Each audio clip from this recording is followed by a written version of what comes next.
Bonjour à toutes et tous.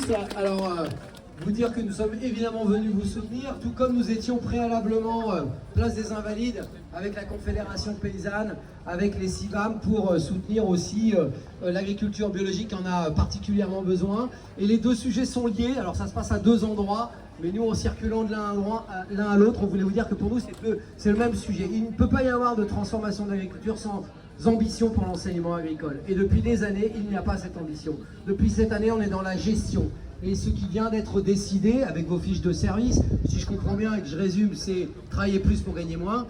Et bien en gros, c'est cette gestion, ce en même temps qui nous est proposé de manière constante et qui va finalement réduire toute ambition pour un autre modèle agricole. Et sans la moitié des actifs agricoles vont partir à la retraite, il y a besoin de former beaucoup de paysans. Il y a besoin donc de beaucoup d'enseignants. Il y a besoin d'avoir des lycées qui soient à la hauteur, des établissements de formation qui soient à la hauteur. Il y a besoin d'avoir des exploitations agricoles en bio, puisque c'est ce modèle-là, à mon avis, qui doit évidemment demain être celui qui est notre cible et notre perspective. On a besoin de tout ça. Et cette ambition, elle n'est pas au rendez-vous.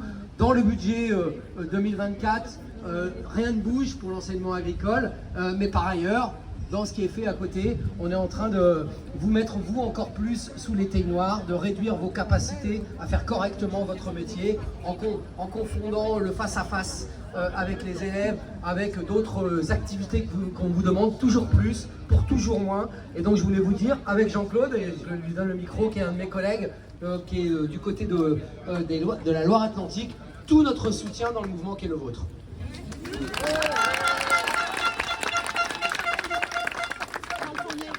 Bonjour à toutes et tous, je vais me présenter également brièvement. Donc je siège au sein de la commission Affaires culturelles et éducation.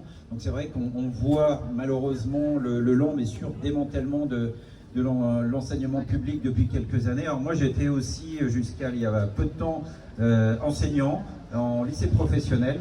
Donc j'ai suivi de près la question de la réforme et là aussi qui est un coup d'arrêt à mon avis pour cette voie.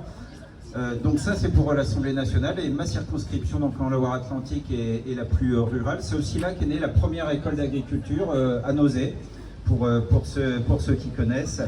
Donc effectivement il faut continuer aujourd'hui de défendre l'enseignement agricole, de faire en sorte, comme l'expliquait Charles, que demain nous ayons des jeunes qui soient formés et bien formés, et ça commence aujourd'hui en s'intéressant aux questions que vous soulevez à juste titre par rapport notamment sur le salaire, mais pas seulement.